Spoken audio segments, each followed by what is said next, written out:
The following is a class on the Srimad Bhagavatam, First Canto, Chapter number 2, Text number 3, given by His Grace, Sriman Sankarshan Das Adhikari, recorded on September 16th, 2010, in Sofia, Bulgaria.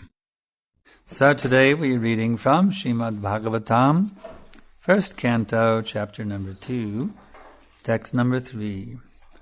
Om Namo Bhagavate Vasudevaya. Om Namo Bhagavate Vasudevaya. Om Namo Bhagavate Vasudevaya. Yasvanubhavam akila shruti saramekam.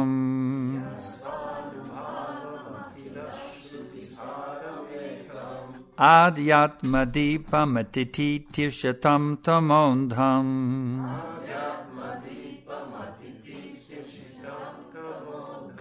Sangsarinam karunayaha purana guhyam.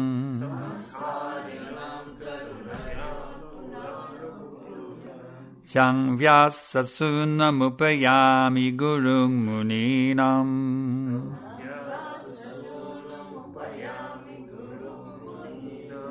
Yasvanubhavam akila shruti saramekam.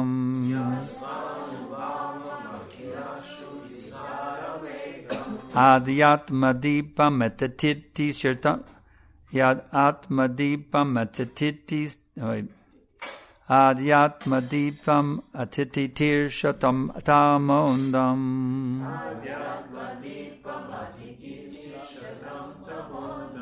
Sangsarinam karunayaha paranaguyam. Tang vyasusunamupayami gurung muninam.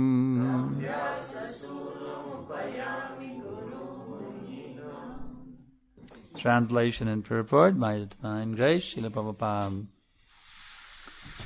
Let me offer Shri Gaurnitai ki jai, Jagannath Baladev Subhadra Sadbhuj ki jai. Let me offer my respectful obeisances unto him, Shuka, the spiritual master of all sages, the son of Vyasadeva, who out of his great compassion for those gross materialists who struggle to cross over the darkest regions of material existence, spoke this most confidential supplement to the cream of Vedic knowledge after having personally assimilated it by experience.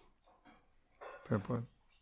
In this prayer, Srila Sutta Goswami practically summarizes the complete introduction of Srimad Bhagavatam.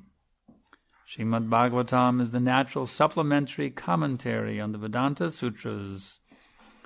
The Vedanta Sutras, or the Brahma Sutras, were compiled by Vyasadeva with a view to presenting just the cream of Vedic knowledge. Srimad Bhagavatam is the natural commentary on this cream. Srila Shukadeva Goswami was a thoroughly realized master on the Vedanta Sutra.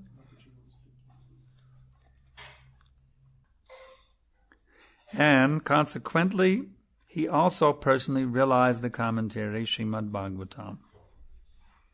And just to show his causeless mercy upon bewildered materialistic men who want to cross completely over nescience, he recited for the first time this confidential knowledge.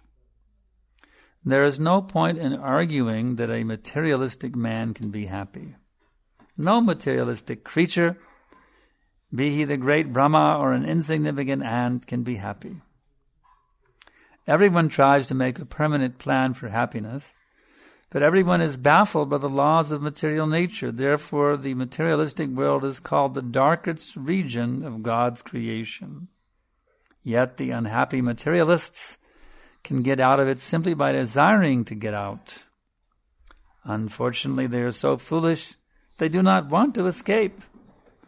Therefore, they are compared to the camel who relishes the thorny twigs, because he likes the taste of the twigs mixed with blood. He does not realize that it is his own blood, that his tongue is being cut with the thorns.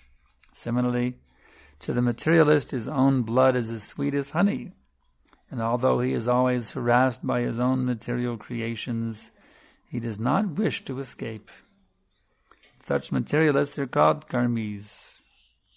Out of hundreds and thousands of karmis, only a few may feel tired of material engagement and desire to get out of the labyrinth. Such intelligent persons are called jnanis. The Vedanta Sutra is directed to such jnanis. But Srila Vyasadeva, being the incarnation of the Supreme Lord, could foresee the misuse of the Vedanta Sutra by unscrupulous men, and therefore he personally supplemented the Vedanta Sutra with the Bhagavat Purana. It is clearly said that this Bhagavatam is the original commentary on the Brahma Sutras. Srila Vyasadeva also instructed the Bhagavatam to his own son, Srila Shukadeva Goswami, who was already at the liberated stage of transcendence. Srila Shukadeva personally realized it and then explained it. By the mercy of Srila Shukadeva, the Bhagavat Vedanta Sutra is available for all these sincere souls who want to get out of material existence. Srimad Bhagavatam is the one unrivaled commentary on the Vedanta Sutra. Sripad Sankaracharya intentionally did not touch it because he knew that the natural commentary would be difficult for him to surpass. He wrote his Shariraka Bhashya, and his so-called followers deprecated the Bhagavatam as some, quote, new, unquote, presentation. One should not be misled by such propaganda directed against the Bhagavatam by the Mayavad school. From this introductory shloka, the beginning student should know that Srimad Bhagavatam is the only transcendental literature meant for those who are Paramahamsas and completely freed from the material disease called malice. The Mayavadis are envious of the personality of Godhead, despite Sripad Sankaracharya's admission that Narayan, the personality of Godhead, is above the material creation. The envious Mayavadi cannot have access to the Bhagavatam, but those who are really anxious to get out of this material existence may take shelter of this Bhagavatam because it is uttered by the liberated Srila Shukadeva Goswami.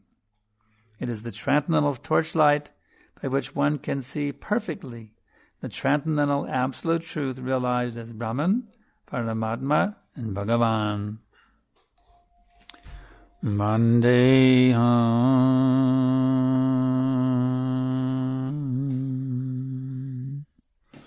Shri Guru Shri Jada Madakamalam Shri Gurun Vaishnavamscha Shri Rupa Sagrajatam Sagana Raghunatan Vitam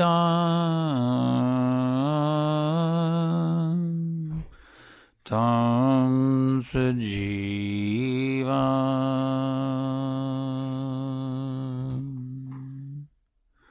Sadaitam Zavadutam Vrijana Saitam Krishna Chaitanya Deva Shri Radha Krishna Padam Sagana Lalita Shri Vishakam Vitamscha.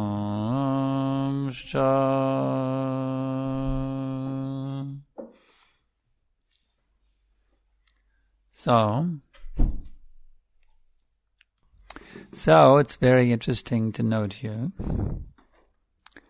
What is the position of Shukadeva Goswami? Много интересно да се отбележи тук каква е позицията на Шукадева Госвами. It is stated that he assimilated the Srimad Bhagavatam by experience. Тук се казва, че той усвоил Шримад Бхагаватам от личния си опит. That is a very interesting concept. И това е една много интересна идея, концепция. Normally we would say, well, so-and-so heard the Srimad Bhagavatam.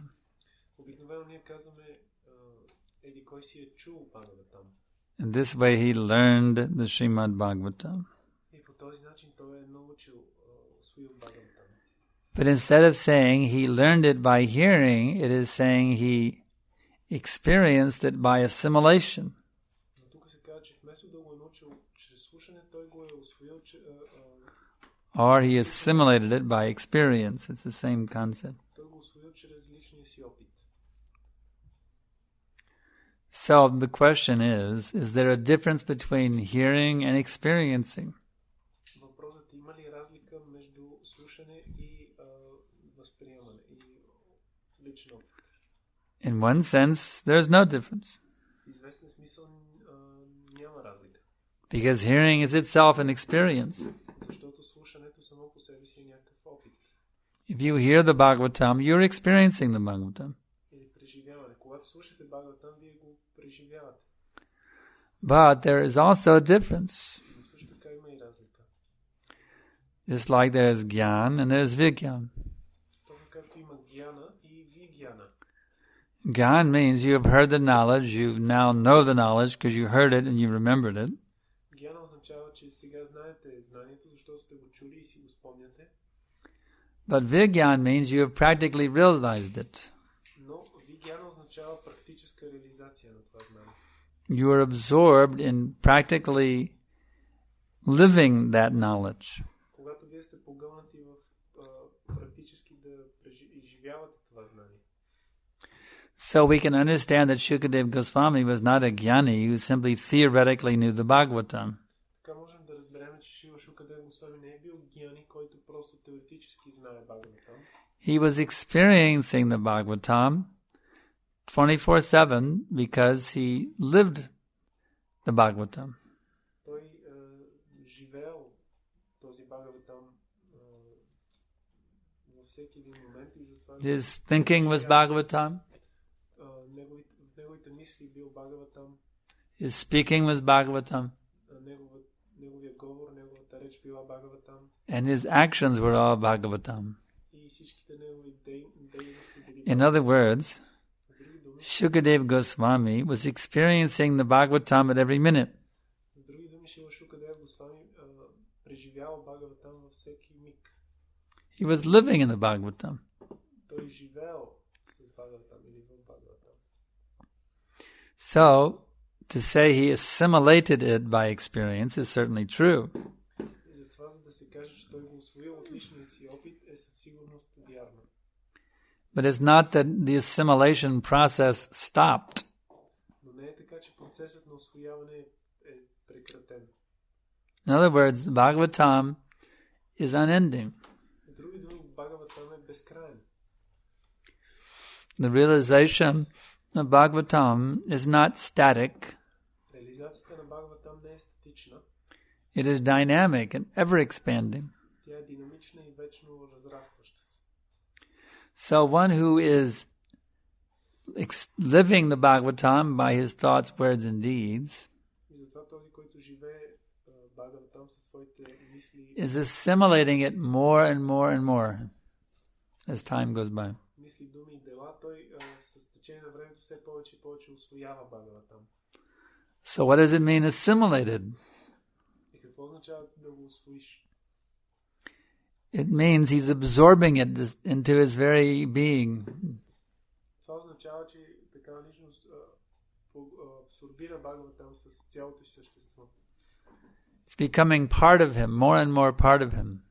Тоест Бхагаватам става все повече и повече част от самия него. So this is a very interesting concept, assimilated by experience. Затова тази идея е много интересна, че той го усвоил от опит. So the Vedic wisdom, it was summarized by Vyasadeva in the Vedanta Sutra. Ведическата мъдрост била обобщена от Шрила Вясадев в Веданта Сутра. It's interesting to note here in Prabhupada's purport, sometimes he says Vedanta Sutra and sometimes he says Vedanta Sutras. Интересно е да се отбележи в коментар на Шрила Прабхупад, че той понякога казва Веданта Сутра. So, which one is it? Is it Vedanta Sutra? Is it Vedanta Sutras? За това въпрос е кое е вярното? Веданта Сутра или Веданта Сутрите? The answer is it's both. И отговорът е и двете са верни. The Vedanta Sutra, the work called Vedanta Sutra, is a collection of Vedanta Sutras. Творбата Веданта Сутра е сборник от Веданта Сутри. Each verse is a sutra, so the collection is Vedanta Sutras.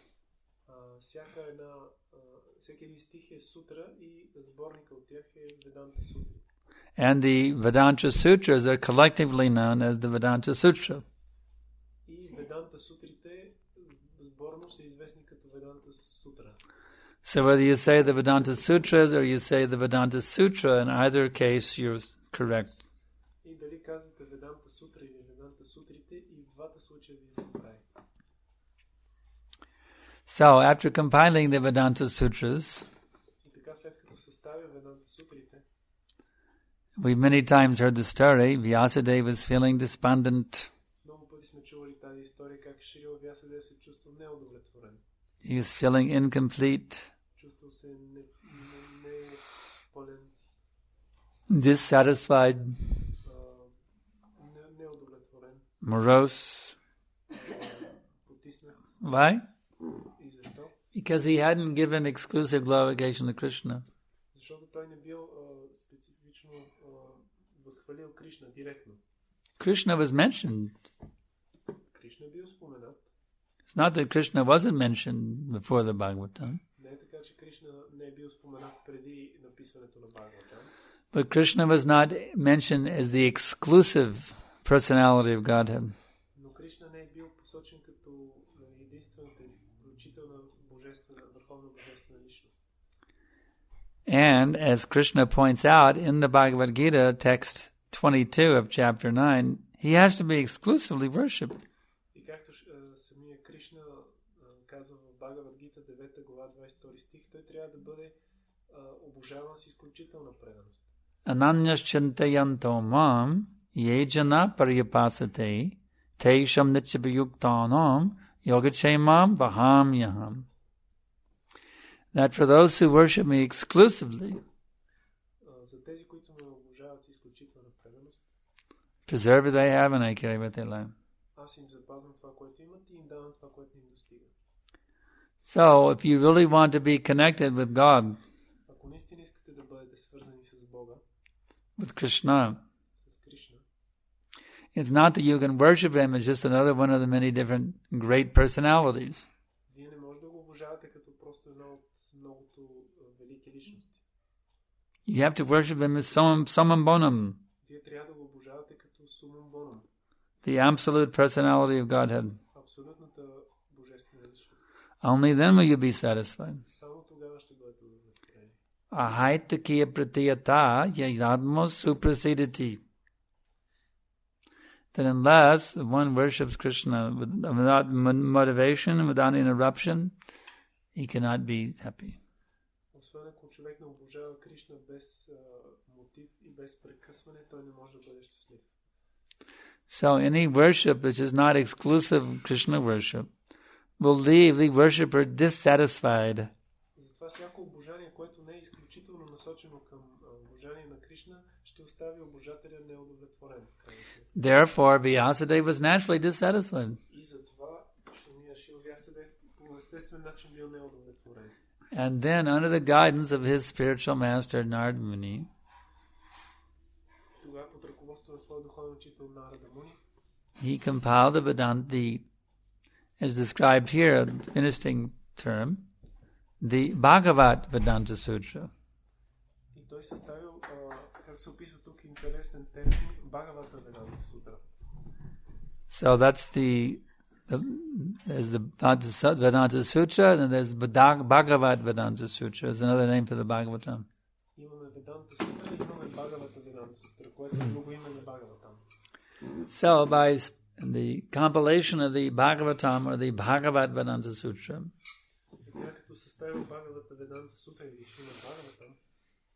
exclusive glorification was given to Krishna, the Supreme Personality of Godhead.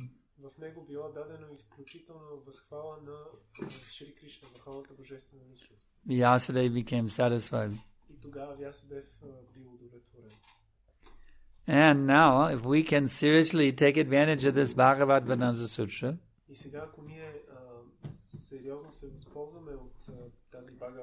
then we will become satisfied also. We become free of anxiety, free of delusion, free of all the bad qualities. So therefore, we must take very, very seriously this message of Bhagavatam. As it's very aptly pointed out by Prabhupada in his purport here,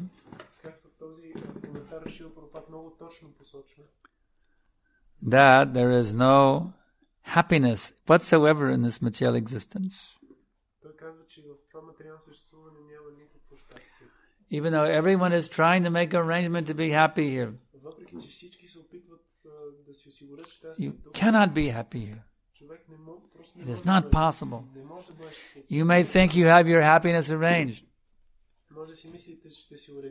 And now all my problems are solved. Now I can really be happy in this material world.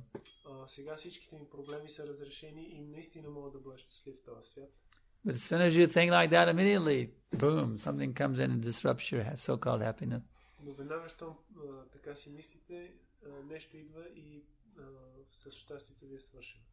So you can't do it. You just can't be happy. It's not possible.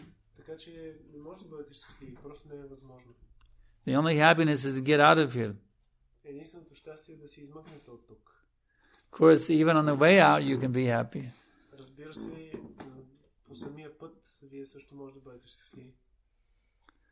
As the old saying goes, I'm out of here.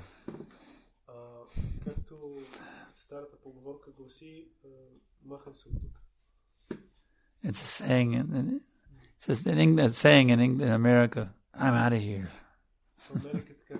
I'm getting out of here. In other words.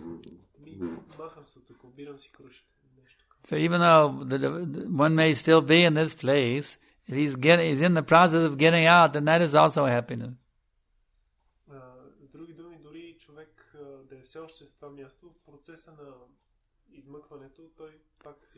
It's like if someone has been in prison for 20 years. And they hated it. Every day was just miserable.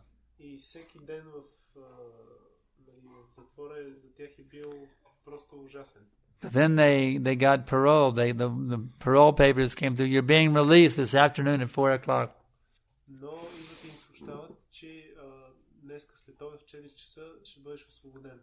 Pack your bags, get ready to be released. He's still in the prison, you see. But boy, is he feeling great. He's in bliss. Because at 4 o'clock he's getting out. Even though he's still a prisoner. He's got his release papers right there. You know, it's at 4 o'clock. They're coming, he's going to get out. You see. So the devotee is still in the prison, you see. He knows at 4 o'clock he's getting out. So he's feeling pretty good. Pretty damn good.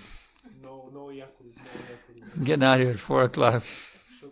Out of this miserable, nasty prison of material existence, you see. I'm getting out. I've got my release papers right here, you see. Got my kanti mala, my japa mala. I have my spiritual master. I have my tilak. Where's your tilak? You want out of the prison or not? You want out of the prison, you must wear tilak. носиш тилак? Where's your tilak? I put the water tilak. I have no. Huh? He put the water tilak because he had no. Going to work? Because you're going to work today? No, I had no time this morning. No, had time. Well, But tomorrow. yeah, I mean, there's nobody. Water tilak before going to work, but coming to Bhagavatam, you should put real tilak. Otherwise, Krishna may say, well, this one doesn't really want to get out yet. He feels like staying around another lifetime.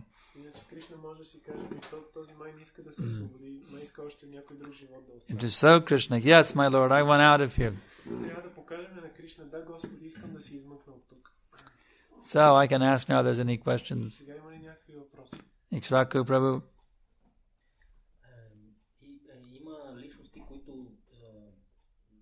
Няма нужда да разбират Бхагаватам, за да извличат удоволствие от това. Има други, които като не разбират, веднага става скучно, като не разбират философския смисъл на това, което се казва. Каква е разликата между? There are some persons who need not understand Bhagavatam to feel content or to feel pleasure. There are? Where are they? No, there, like Srila Prabhupada was hearing, but he was not he's saying, I will understand or not understand, but I will hear. No, that's not the meaning. Prabhupada fully understood the Bhagavatam. He says he would understand, it means he may not have understood the words that Guru Maharaj was speaking. He fully understood the Bhagavatam, Prabhupada. But he couldn't understand the speech because it was very high English. High level English. The materialistic deminar cannot possibly stretch to the transcendental autocrat who is a forever invited. You have a little hard time following them? Prabhupada knew the Bhagavatam, but he couldn't understand the words of Guru Maharaj. That's the point. Prabhupada did understand the Bhagavatam.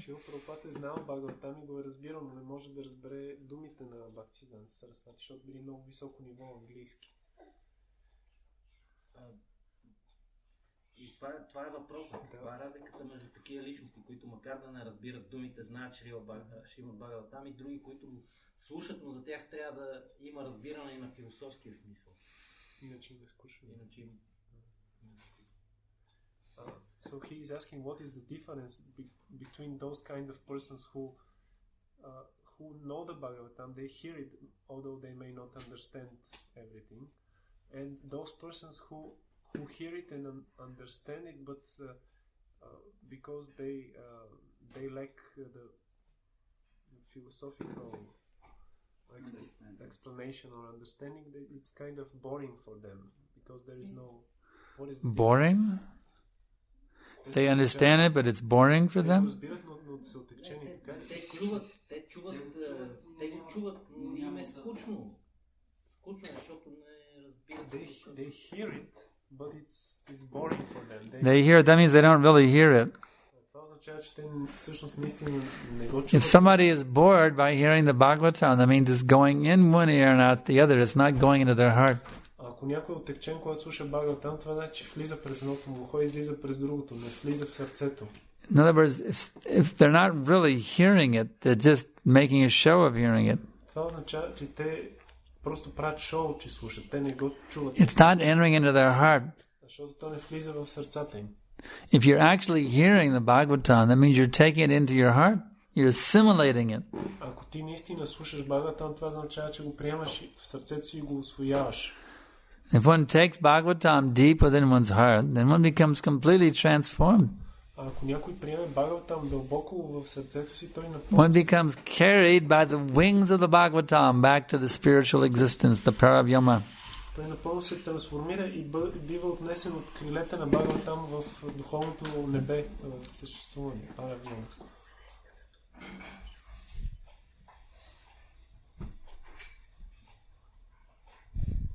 Did that answer your question?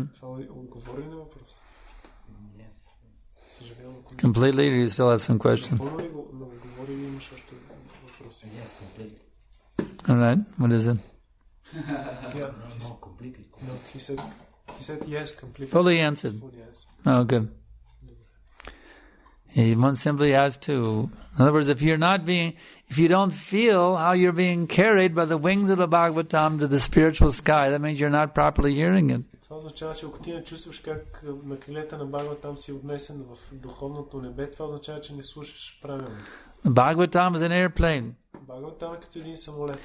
If you do not feel by hearing it that you're traveling to Goloka Vrindavan, that means you're not really hearing it properly. Това означава, че ако ти не усещаш как той те отвежда в Голока Вриндаван, това означава, че не слушаш правилно. That means your mind is like a monkey, running here, running there, running, jumping here, jumping there. Това означава, че умът е като една маймуна, която скача тук, там, не може да се съсредоточи. That monkey mind, you see. Това е маймунски ум, като една маймуна. So you have to subdue the monkey. Затова ти трябва да покориш, да овладееш тази маймуна. The monkey mind. Или ума, който е като маймуна. Engage that mind in hearing about Krishna. Да го ангажираш в слушане за Кришна. Yato nischalati manas chanchalamastaram tatastatam nayam yaitaratnam nayavasham nayat. From wherever the mind wanders, due to its flickering and unsteady nature, one must certainly withdraw it and bring it back under the control of the self. Където и да скита ума поради своята колеблива и непостоянна природа, той трябва да бъде отдръпван и да бъде върнат под контрола на себето. So if you bring your mind under control and fix it in hearing Bhagavatam, then you will assimilate the Bhagavatam and you will experience transcendental bliss. И така, ако ти покориш ума си и го накараш да слуша Бхагаватам, ти ще усвоиш Бхагаватам от своя опит и ще изпитваш блаженство. Simply have to keep your mind under control and not let it run here and run there like a little donkey or a little monkey. Просто трябва да контролираш ума и да не му позволяваш да ходи тук и там като малка маймуна или като магаре. Is that all right? Това добре ли? Pandarik Vijayanidhi Prabhu. Това е свързано с този въпрос. Каза, че когато Чайтанья Махапрабху за това Гададхар Пант при Пандарика Видянидхи, защото Гададхар Пант си бил забравил Гайатри Мантрата, ми каза, че това много издигна Кришна.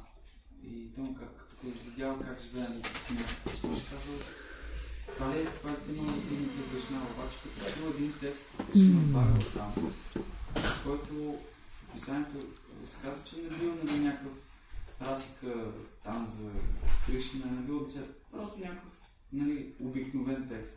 Той изпаднал в екстаз, изпаднал в екстаз.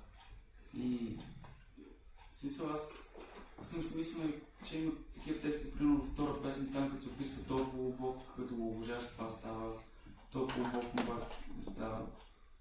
В смисъл аз честно си признавам, че тия текстове са ми много скучни. В смисъл, те полубогове, кой полубог какво правят, са ми скучни на мен тези текстове.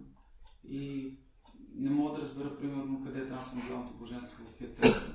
И очевидно, че трябва да спориш личност от Бхагавата. И ето сега в момента, ако може Санкаршан да ми помогне как да изпитвам божество от тези текстове.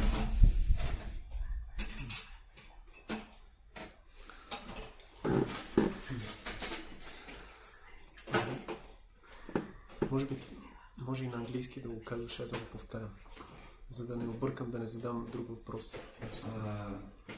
Maybe because his question is too long, maybe he can say it in English and I can repeat it for you, so I don't mess the question.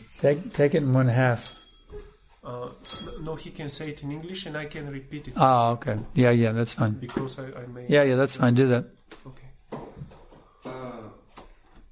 When Gadadhar Pandit wondered about the glory, about the actual glories of Pundarika Vijayanidhi. There's this pastime when Gadadhar Pandit, he was in doubt. He was wondering about the glories of Pundarika Vijayanidhi. So he heard one shloka from Srimad Bhagavatam. Then he heard the shloka from Srimad Bhagavatam. He heard this shloka, which is described that it's not very intimate pastime. It was just common shloka. This shloka is described that it was not some intimate pastime, but just a common shloka from Bhagavatam. but he felt ecstatic. But Pundarika Vidyanidhi, he became ecstatic.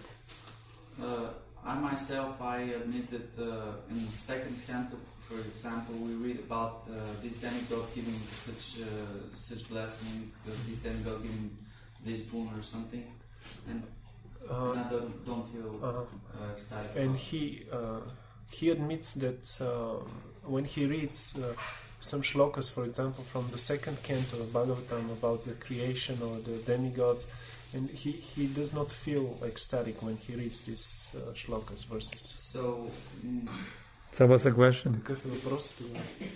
So in order to get such a perspective so that we can feel ecstatic, we should associate with personal Bhagavata. Would Sankarshan Prabhu help me to get ecstatic when reading this kind of shloka? So in order to become ecstatic when reading these shlokas or reading Bhagavatam, we should associate with person's Bhagavatam. So he is asking you, would you help him to become ecstatic while Yes. shlokas?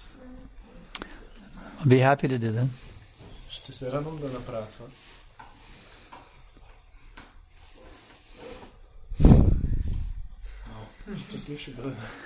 You have to, by rendering, the key is by rendering service. That's described in this chapter. Shushusha Shradhanasha Vasudeva Kataruchi Sanmahatsevyapipa Punyuktivtamasayevana. By rendering service unto those devotees who are completely free from all vice. Great service is done. By such service one gains a taste for Vasudeva Kata. So the more you can serve devotees who are free from vice, that is how you will get the taste. In other words, not just by gyan, but there has to be practical service. You see how you can serve devotees who are free from vice. You have to see which devotees are free from all vice, and you have to serve them with great love. And in that way, you develop a great taste for this Vasudeva Kata. Тук както се казва в тази глава, човек трябва да открие такива преданодани, които са напълно освободени от всички пороци и да им отдава служене. И такова едно служене е велико благо и служейки на такива личности, човек развива склонността си да слуша за посланията на Васудев и да изпитва удоволствие от Васудева Ката. Just by intellectualism you'll never get the taste. Просто с интелектуални упражнения човек никога не може да добие вкус чрез гяна. So, just like Prabhupada's name is Bhakti Vedanta, it is knowledge of Vedanta combined with practical devotional service. Bhakti Vedanta, you see. Както името на Шрила Прабхупада е Бхакти Веданта, това означава Веданта знание. So, if you want to get a taste for the Bhagavad Vedanta Sutra, Bhagavad Vedanta, Bhagavatam, then you must engage in bhakti. You must serve the great devotees, the pure devotees. You must serve them with love. And then you will get great taste. You will become so sweet and so relishable. You'll just be swimming in an ocean of bliss. Just to think about even one shloka, you'll be so ecstatic. И ако искаш да добиеш този вкус и да плуваш в океана от блаженство, трябва да служиш на тези предано отдадени, практически да се ангажираш в служене и тогава дори като четеш тези шлоките и една такава шлока ти ще плуваш в океани от блаженство. The Bhagavatam works. It tells you, serve devotees who are free from all vice, that's how you get the taste. Бхагаватам работи и там се казва, че ако служиш на преданодани, които са свободни от всички пороци, това е начин Very clear answer from the Bhagavatam directly. Да получиш вкуса. Много ясен, директен отговор от Бхагаватам. So now you have to do that. И сега просто трябва да направиш това. See how you can serve devotees who are free from all vice. Да намериш начин да служиш на преданодани, които са освободени от всички пороци. Is that alright? Това доволно ли е така като отговор? Okay. Any other question? Yes. Prema Manjari.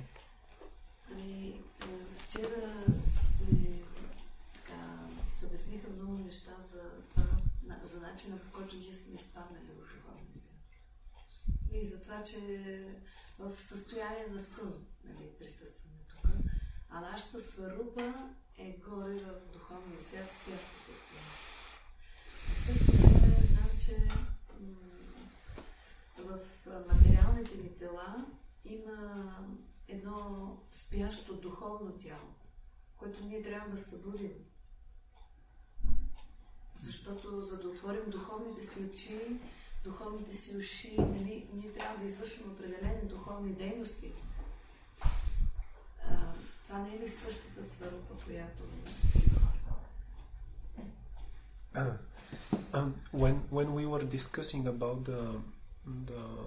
the svarup, the spiritual body in the spiritual world, yesterday or the other day, we were discussing our original position. Okay. And we mentioned that our svarup is now dormant. Yeah. And she said it's in the spiritual world is dormant. No. Но това не е вярно, че тя е спящо състояние. Not in your sarup. Well, your sarup is with you right now. It's there in the compressed within the atma. Твоята сварупа е тук сега с тебе в твоята душа, в атмата. Спяща. Не е в духовния свят, че е спяща.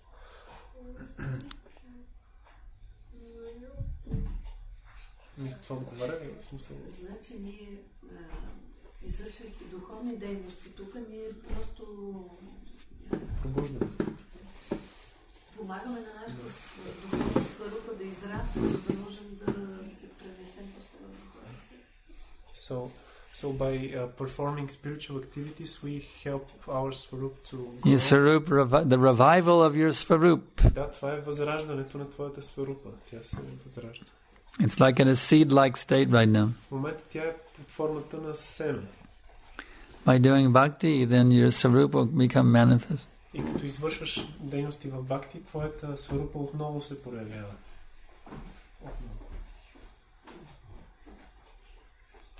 Any other question? Yeah. Във връзка с отговора на въпрос на Подалика Видимини Прабу, искам да питам, тъй като е трудно да се намери такъв съвършен вайшнава, който да се отдава служене. Ако отдаваме служене на вайшнави, които може би не са напълно съвършени, не постигаме ли същия ефект? Дали постигаме? In relation to the question of Pundarika Vidyanidhi Prabhu, since it's very difficult to find such an exalted Vaishnava to render service, if we render service to other Vaishnavas who are not that exalted, is still there some... Any service to Vaishnavas will help one. Всяко едно служение към вайшнавите ще помогне на човека. But the more they are pure, the more you get benefit. Но колкото по-чисти са вайшнавите, толкова по-голяма е ползата от това. But if you think about it, what is the mission of Srila Prabhupada? Но ако си замислиш каква е мисията на Шрила Прабхупада. If you can serve Prabhupada's mission, then you're serving the purest of all devotees and getting the greatest benefit. Ако ти служиш на мисията на Шрила Прабхупада, ти служиш на най-чисти от всички преданни и получаваш най-голямото благо. So if you clean the toilet, you're serving the mission of Prabhupada. You're serving Prabhupada and cleaning the toilet. И ако почистваш тоалетната тук, ти служиш на мисията на Прабхупада и служиш директно на него. So there is ample opportunity to serve the mission of Prabhupada. Go out and distribute books. Има много възможности човек да служи. Go on Harinam. Да разпространява книги, да излиза на Харинам. Any service for Prabhupada's mission is direct service to Srila Prabhupada. Всяко едно служене към мисията на Шрила Прабхупада. And you get the benefit. Е директно служене към него и ще получиш благото. Serving a soul who is free from all vice. Служейки на една душа, която е освободена от всички пороци. Any other questions? Някакви други въпроси? Pundarik Vidyanidhi. Аз и по двата въпроса вече, по двата отговор вече имам въпроси. Имаше нали още малко масло свързано. Ако искаш, дай на части и ще превеждам. Мисля, че ще бъде просто... Надявам се, че интелигентността ми откара обаче си спомням, че един от Санкаршан или в други случаи Сухотра Махарадж съм чувал, че сварупата остава в духовния свят, съзнанието ми се проектира в материалния свят под формата на атма. he has heard that our Svarupa remains in the spiritual world, and our consciousness is just projected in the form of Atma in the material world. That's interesting. Where did you hear that? Това е интересно. Къде го чу това? И току-що потвърдиха, че от Сухотра Махарадж. From Suhotra Maharaj. Suhotra Maharaj. Yeah, I've never read that, but Не съм чел. that I can remember. Или поне не мога да си спомня. I'd like to see that. It's an interesting thing. Where is the Swarup located? Това е интересно. Къде точно е Сварупата е разположена? The Swarup, the reason I would say that it's in the Atma is this. Причината, която аз казвам, че се намира в Атмата е The Swarup is the actual self. It's not a body that's separate from the self. Сварупата всъщност е истинското себе. Това не е някакво тяло, което е отделно от себето. In the material world, the body and the self are different. В материалния свят има разлика между тялото Do и you follow? Слушай. In the material world, the body and the self are different. В материалния свят тялото и душата са различни. But in the spiritual world, the body and the self are the same. So the Swarup is the very self. It's not separate from the self. В духовния свят и тялото и душата са едно и също нещо. Така че Сварупата не е отделно от... That's why I would give the argument Затова that the Atma cannot be really separated from the Swarup. аз бих дал този аргумент, че Атмата всъщност не може да бъде разделена от Сварупата. Therefore, the Swarup must be within the Atma in a dormant state. Затова Сварупата трябва да бъде в Атмата, в спящо състояние. That's why I argue like that, because the Atma, we know, is 1/10,000 the tip of a hair. Very, not even... Actually, Prabhupada explains, it's a geometric... In geometry, there's what's called a point. It has no actual dimensions. It's simply a location. The soul is actually like a geometric point. It's very... You can't even measure it. It has no material dimensions whatsoever. В шастрите се казва, че душата е една десетохилядна от върха на косама и това е нещо като в геометрията точката. Тя няма измерения, нали, дължина, височина. So that Atma, показване, that is the actual self. And that self cannot be separate actually from the Swarup. They are one and the same. Тя е истинското себе и не може да се отдели от Сварупа, защото са едно и също нещо. Therefore, I argue that the Atma, the Swarup must be in a dormant state within the Atma itself. That's my argument, based on the philosophy. Затова моят аргумент, който се основава на философията, е, че Сварупата се намира в Атмата. Now, how the Swarup could be there? What would it be doing?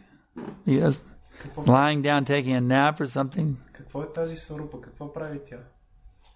It's interesting. I'd like to see what the Shastric reference is for them. Okay, Vishnu Priyamanaji. I was just saying, can it be a misunderstood? Because it is also said that we have our Swarup in the spiritual world, where our real Swarup, means full-fledged form as a spiritual, that we are going to be. But like position, we have our relationship position with Krishna in the spiritual world. Of course, this is an interesting discussion because there was no time we actually left, and there'll be no time that we return because there's no time there. It means that actually we're really there yet. It means that actually we're already left. I mean to say we're already there, but we just don't realize it. That in that sense, the Swarup would be there. We're already there, we just don't realize it. So it's pretty. This stuff is pretty inconceivable because see, right now we're locked into the time and space concept. I wouldn't say that what you heard is wrong, but it's you have to go to a very high level understanding to see how it's true. I can see the truth of it in the sense that we never even really leave the spiritual world. It's just a matter of thinking that we did. But what would the Swarup be doing there this time? That was the question. Taking a nap, or It's just a glimpse. What do we? That's the interesting question. Nodded out in the middle of the class. We dreamed we were here, in Bulgaria doing this and that. We wake up and realize that. So it's an interesting. I like to see. I like to see where he's written that to confirm it, how he stated it, and because I'm not saying it's wrong. It's just a very. I can buy into it on a certain level. I could buy into it because actually we never really leave. It just appears. Prabhupada confirms this. I've read Prabhupada say like that. We actually didn't really. We didn't really leave. It just appears that we have left. So in that sense, the Sarup would still be there, and we're still there. It's just a matter of we don't realize it. We think we're somewhere else. So in that sense, I can accept the Sarup being in the spiritual world.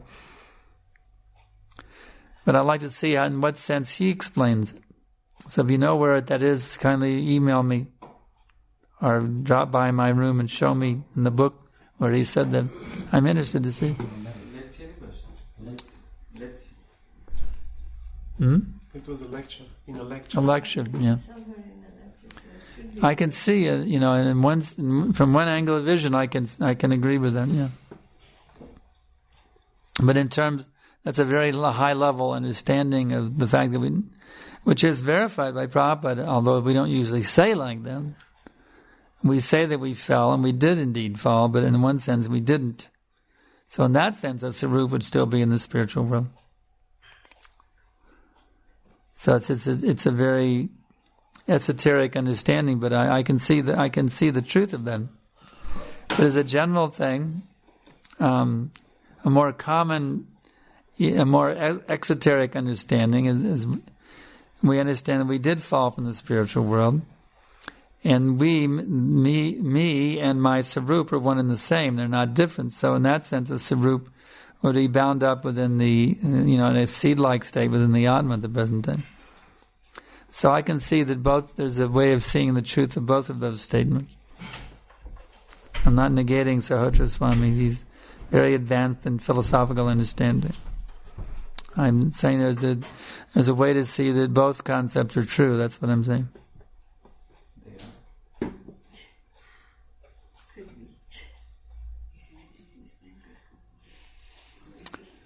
So, anything else? I think that Sarvabhauma has to make us sure. No. I don't think so. Huh? What is it? Translation in Bulgarian. Oh, the translation got lost. Oh boy, I just forgot about it. It was such an intense question. You want to summarize what I said? That's what it is. Too difficult? Well, too lengthy? I don't know. I prefer to follow, just to follow. Накратко казвам, Санкаршан каза, че може да намери някакво основание в това, тъй като онзи ден казахме, че всъщност от една гледна точка ние никога не сме падали в духовния свят, защото в духовния свят няма време и няма момент, в който да сме падали. Така че вижда основание и по-скоро може двете нито едно да не е грешно, в смисъл едновременно да са верни и двете, но това е много висше ниво на реализация и е много езотерично.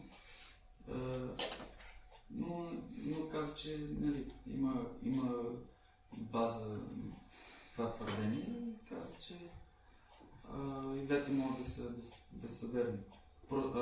Казва, може би е чудно, какво прави свърбата през това време, докато ние сме докато тук, но мисля, с хората ми казва, че това е просто едно мигване с очите, просто докато мигне ми се случва цялата тази глупост.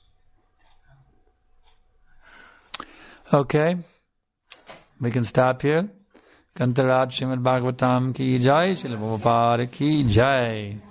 Jai Srimad Sankarshan Prabhu ki jai.